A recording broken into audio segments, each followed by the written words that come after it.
I'm the Executive Director of the City Lit Project, and welcome to the 6th Annual City Lit Festival at the Enoch Pratt Free Library. City Lit Project is a 6-year-old nonprofit literary arts organization. We're very, very small, and as you can imagine, you've probably read a lot about, say, the Baltimore Opera and other arts institutions that are just, along with everyone, having a difficult time in these economic straits that we're in. So part of what we like to do is, at the very least, if we can capture some information, figure out who you are, figure out who we're serving, so we can do a better job of evaluating our programs and communicating with you, our constituents. What City Lit does is nurture the culture of literature throughout the Baltimore metropolitan area. So what does that mean? I mean, all these great nationally known writers we bring to Baltimore. We also feature Baltimore's own local writing community. Laura Littman is a great friend of mine, and she sort of skirted that Baltimore writer to, of course, being nationally and internationally acclaimed. And then we also promote and try to champion those emerging voices, those new writers who are struggling to be heard, and many of whom are in the literary marketplace, that great bustling scene that you see down in the Central Hall. This year we had 60 exhibitors. That's more than ever before. These are 60 self-published authors, poets, literary organizations, editors of literary magazines, and they truly embody the community that is the literary arts community in Baltimore. So if you haven't done so already, please avail yourself to the opportunity to browse the literary marketplace on the first floor and get to know Baltimore's literary art community. So what's passing around? Emily and Marie are passing around just a plane. So I'm going to go find our special guest of honor, and thanks so much for coming out to the City Lit Festival. Thanks for supporting City Lit Festival, City Lit Project, and the Enoch Pratt Free Library, who's our terrific partner in this collaboration that brings you to the City Lit Festival. I hope you had a great day, and in just a few minutes we'll be hearing from our guest today, Junot Díaz. Thank you. Hi, my name is Sonia Antoine, and I'm the Special Assistant to the Director here at the Enoch Pratt Free Library. It is my very special pleasure to welcome Junot Díaz to Baltimore and to Pratt Library.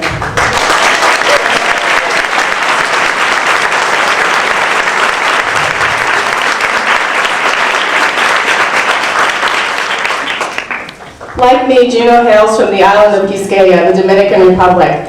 In his first collection of short stories, Drown, and in his latest masterpiece, The Brief, Wondrous Life of Oscar Wilde, Junot writes of Quisqueyan rituals, idioms, quirks, rites of passages, and superstitions, all with warmth, humor, and unflinching realism. With both casual ease and stylish mastery, Junot mixes references of pop culture and history, Americana and Dominican isms, all while tackling the issues of identity, freedom, and assimilation. Junot Díaz.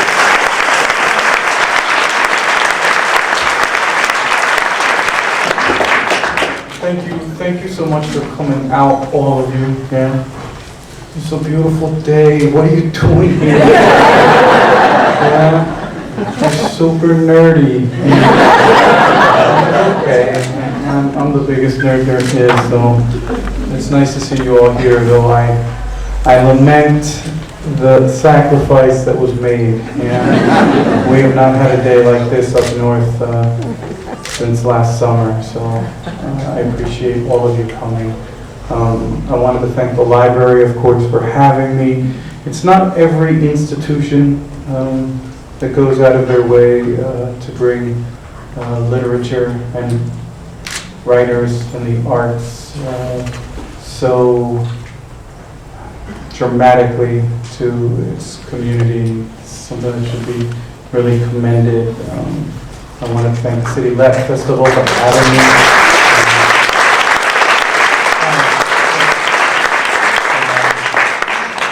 Yeah, I don't speak, I have to learn to speak more of that politician shit where you signal your flaws. So you end on the up note and everybody knows to give you the bullshit clap. I'm going to learn it. Yeah, I mumble too much.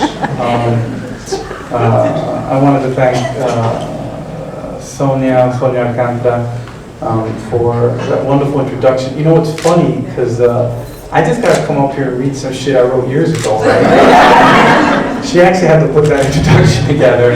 So in some ways, she did far more work than my ass did. So I appreciate it.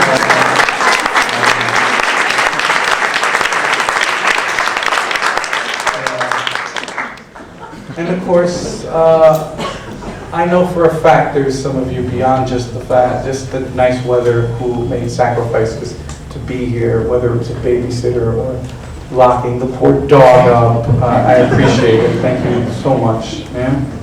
Okay. So yeah, I know Baltimore pretty okay. I used to come here a lot when I was in college. This was in like the late 80s and early 90s. I used to come here 4 or 5 times a year, which was a weird place for a Jersey kid, but we had friends in town. Yeah.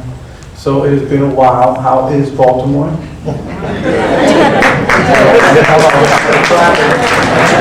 How is Baltimore? Yeah. So before I came, I was like getting my stuff packed, and of course, my friends were like, "Oh, you're going to Baltimore." They all wanted me to watch episodes of The Wire. And I'm not kidding, they were really excited. They thought this would somehow explain everything to me. I don't know. Those of you who are natives must decide, but I thought I could do without it right now. I heard, even though it's like, I don't think there's any show on television that has employed so many talented black actors. You know? I was like, God damn. And then, wow, you guys are gonna stop the clap. I realized that nothing makes me more nervous. If you're from Santo Domingo, of course, an island like mine, I always say this, but it's no joke. It's always like the lunatic, homicidal, maniac politicians. Anytime people are clapping, it's always like, kill all Haitians, and everybody claps. Horrific thing. So in my mind, the normative social space has been strangely distorted in my bizarre memory. Yeah. So guys, I'm just going to read something brief. I'm going to read half of a story. We'll jump around. Yeah. And then we'll take a few questions and answers. Is that the technique or no? Cool. I'm making sure. If it's not, you can tell me. For real. How many writers are here? Oh, come on, you guys. The whole fucking grip of you guys. Y'all know better than this. You guys should be home working. I'm the last person you need to see if you're a writer. For real. Let me see some of those hands again. There'll be less here. And in the front row. Okay, I am impressed. Thank you. So this is a story, guys. I never read any new shit because I don't write fast enough. So this is something I think I wrote like 6-7 years ago, and I'm just going to read the first half with some gaps, and you'll follow. Okay. I've been writing this series of stories about infidelity. Yeah. Again, it's just more of a trick to organize the stories than anything. It comes after what my sister told me that I always repeat constantly. She's like, no matter what you're writing about, as long as you throw infidelity in it, motherfuckers will read it. So, all sorts of weird shit that I'm interested in that no one else is interested in, but if I put some cheating fools in, it's suddenly like, oh, it's accessible. So this is a story, the first half, it's just called The Sun, the Moon, the Stars. I thought I was writing about dentistry in this, but I'm not kidding. I spent like 4 years working on the story, and it was all about dentistry. And, quickly had to get rid of all of it. Because, I don't know anything about dentistry. So I don't know why, but it wasn't working. Yeah. So here we go, The Sun, the Moon, the Stars. Yeah? Okay. Thank you. I am not a bad guy. I know how that sounds, defensive and unscrupulous, but it is true. I am like everybody else, weak, full of mistakes, but basically good. Magdalena disagrees, though. She considers me a typical Dominican man, a sucio, an asshole. Because you see, many months ago, when I didn't have to be careful about almost anything, I cheated on Magda with this chick who had tons of 80s freestyle hair. I did not tell Magda about it either. You know how that shit is. A smelly bone like that, better off buried in the backyard of your life. Magda only found out because homegirl wrote her a fucking letter. And that letter had details. Shit you wouldn't even tell your boy's drunk.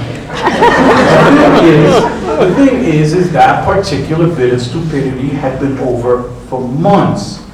Me and Magda were on an upswing by then. We weren't as distant as we'd been the winter when I was cheating. The freeze was over. She was coming over to my place, and instead of us hanging with my knucklehead boys, we were seeing movies, driving out different places to eat, even caught a play at the Crossroad Theaters, and I took her picture with some bigwig black playwrights, pictures where she is smiling so much that you would think her wide-ass mouth was going to unhinge. We were a couple again, visiting each other's families on weekends, eating breakfast at diners, rummaging through the New Brunswick Library together. A nice rhythm we had going. But then the letter hits like a Star Trek grenade and detonates everything past, present, and future. And suddenly, her folks want to kill me. It does not matter that I helped them with their taxes 2 years in a row, or that I mowed their lawn. Her father, who used to treat me like his hijo, calls me an asshole on the phone and sounds like he's strangling himself with the cord. You no deserve I speak to you in Spanish, he says. And I see one of Magda's girlfriends at the Woodbridge Mall, Clarabelle, the Ecuatoriana with the biology degree and the chinita eyes, and she treats me like I ate someone's favorite fucking kid. You don't even want to hear how it went down with Magda. Like a 5-train collision. She threw Cassandra's letter at me, and then she sat down on the curb and started hyperventilating. Oh God, she wailed. Oh my God. This is when my boys claim they would have pulled a total fucking denial. Cassandra, who? I was too sick to my stomach to even try that.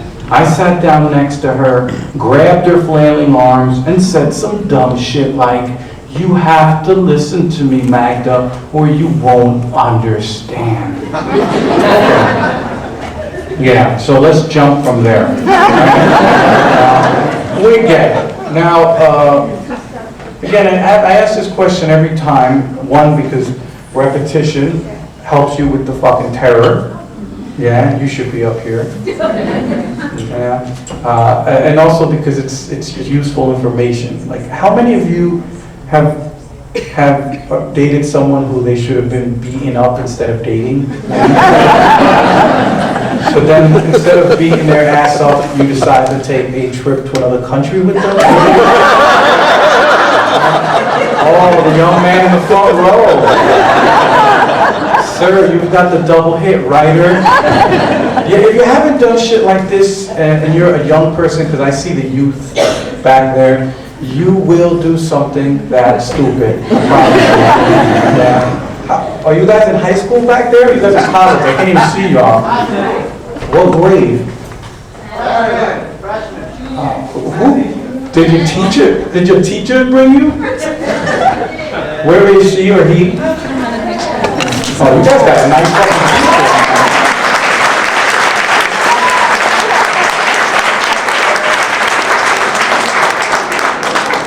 You guys have a nice teacher. You know, if you guys were teachers, and most of you wouldn't bring your kids anywhere. So, well done, well done. So they have a trip together, this couple, planned before he was caught cheating. They were supposed to go to Santo Domingo, yeah?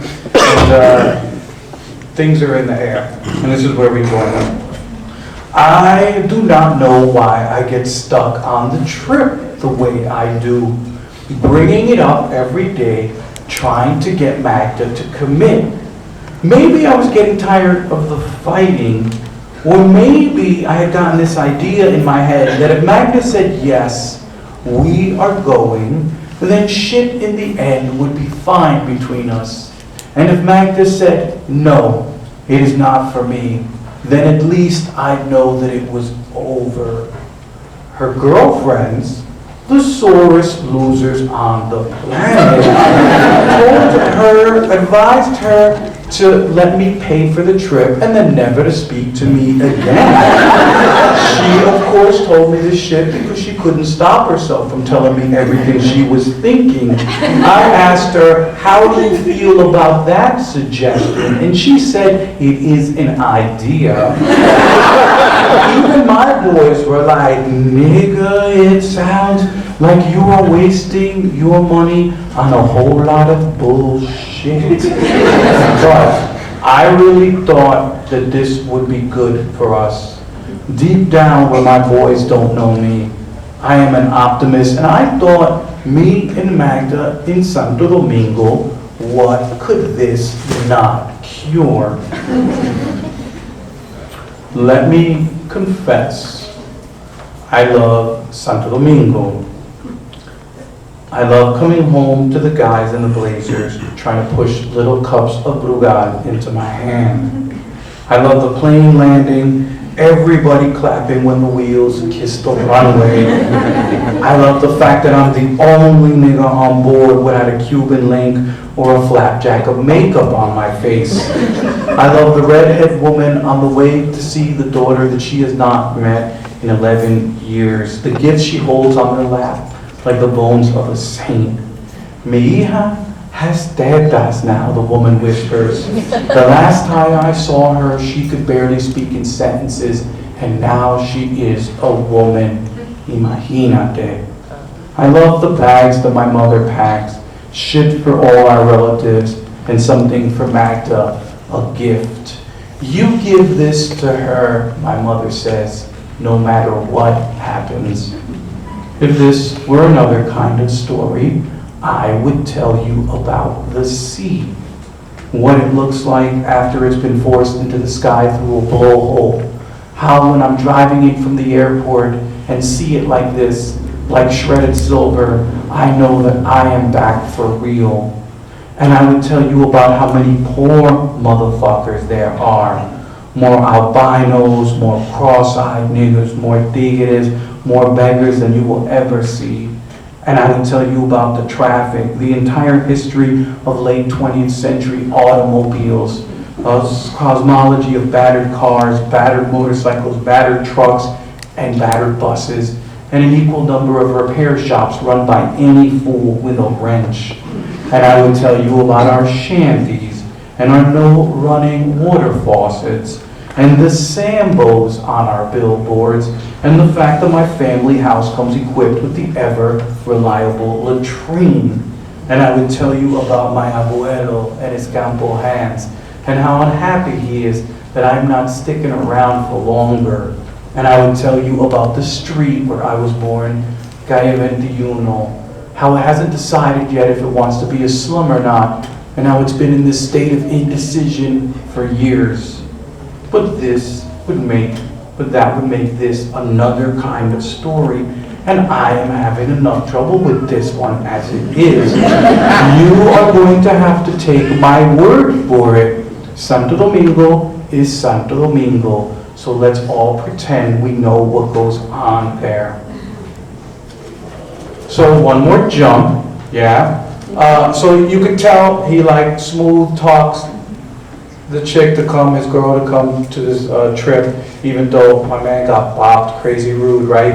And so her idea of going to Santo Domingo was she just wanted to go to a resort Yeah, a place like Valladolid or Cap Cana, and just stay. He wanted to rent a car and drive around the whole island, seeing all the little cute shit. Alright? So we know who wins, and this is where we join our couples. By the middle of day 3 of our All Quisqueya Redemption Tour, we are in an air-conditioned bungalow watching HBO. Exactly where I want to be when I'm on the fucking island in a resort. Magda is reading a book by a Trappist, in a better mood, I guess, and I am sitting on the edge of the bed, fingering my useless math, and I am thinking, for this, I deserve something nice, something physical, yeah? Me and Magda were usually pretty damn casual about the sex, but ever since the breakup, shit had gotten weird. First of all, it wasn't regular like before, and I'm lucky to score some once a week.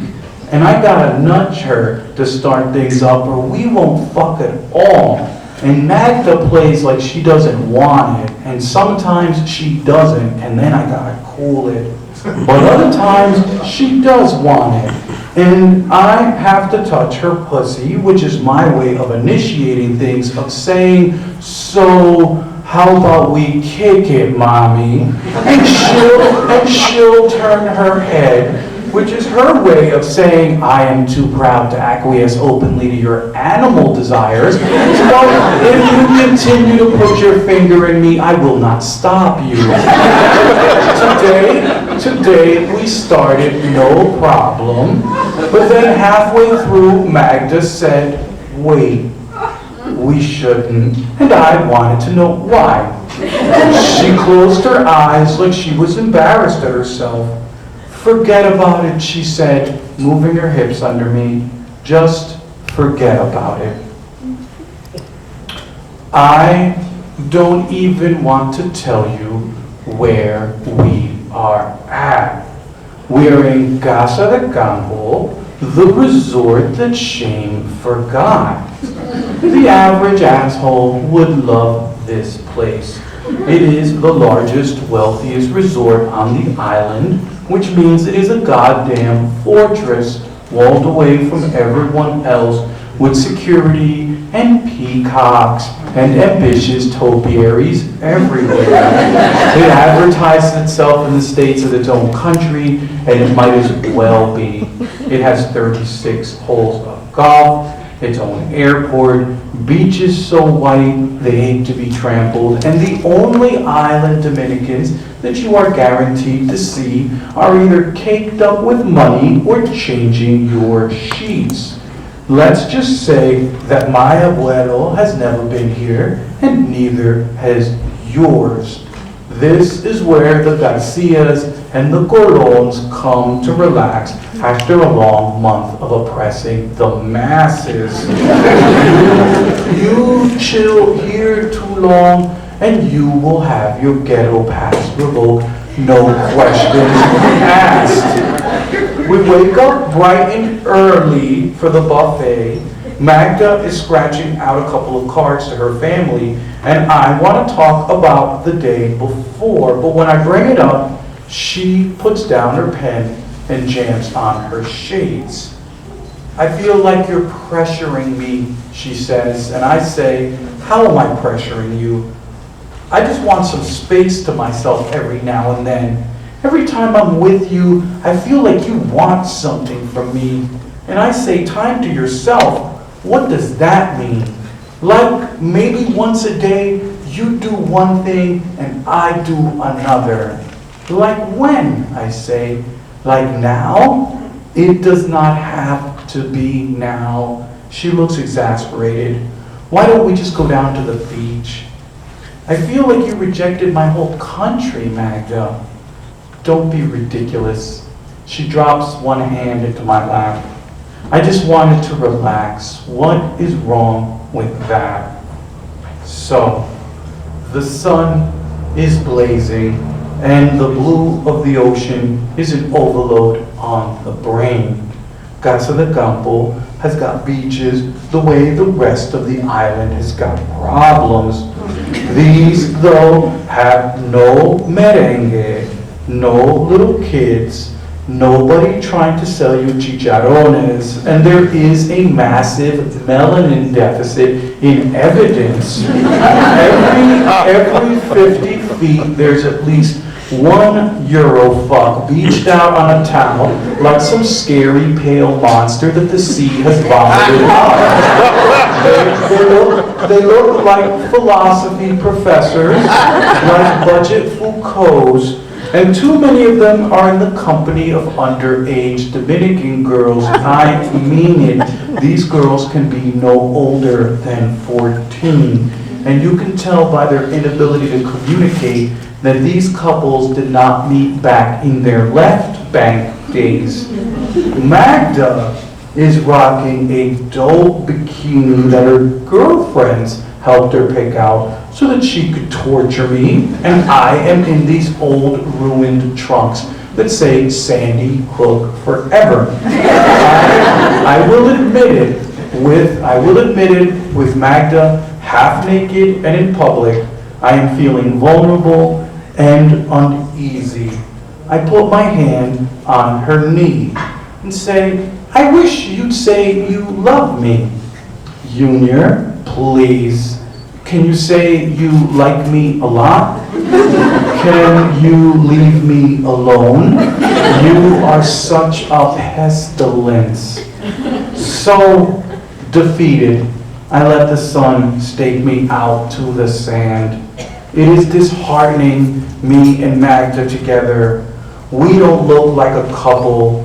When she smiles, everybody asks for her hand in marriage. And when I smile, motherfuckers start looking for their wallets. Magda has been a star the whole time that we've been on the island. You know how that shit is. When you're back home and your girl is in Octoroom, the brothers go ape shit. On the buses, the machos were like, tú si eres bella muchacha. And every time I dip into the water for a swim, some Mediterranean messenger of love starts rapping to her. There's even this one squid who's mad persistent, who sits down near us so he can impress Magda with the hair around his nipples. And instead of ignoring the guy, Magda starts a conversation with him. And he turns out he's Dominican too, an assistant DA who says he loves his people. Better I am their prosecutor, he claims. At least I understand them. After about 3 minutes of this, I can't take it anymore, and I say, Magda, stop talking to that asshole. The assistant DA startles. I know you ain't talking to me, he says. Actually, I say, I am. This, Magda says, is unbelievable. She gets stiff-legged to her feet and walks towards the water. She's got a half moon of sand stuck to her butt. A total fucking heartbreak. Homeboy's saying something else to me, but I am not listening. I already know what Magda will say when she sits back down. Time for you to do one thing and me to do another. Thank you.